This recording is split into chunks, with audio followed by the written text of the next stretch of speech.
Ada lebih dari 3 kali ledakan yang terjadi di posisi angkatan bersenjata Ukraina, imbas serangan yang dilakukan sekelompok prajurit angkatan bersenjata Rusia. Rekamannya ramai beredar di media sosial Telegram pada Selasa 21 Mei 2024. Alih-alih mereda, intensitas perang yang melibatkan dua negara bertetangga semakin menjadi-jadi.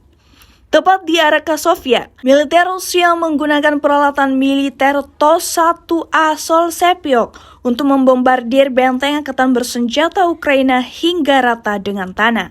Sistem penyembur api yang berat membantu prajurit divisi lintas udara ke-98 bergerak maju dan melenyapkan semua yang ada di hadapannya. Dalam narasi unggahan, tidak disebutkan ada berapa jumlah korban jiwa dalam peristiwa ini. Video ini viral dan menuai beragam komentar dari warganet.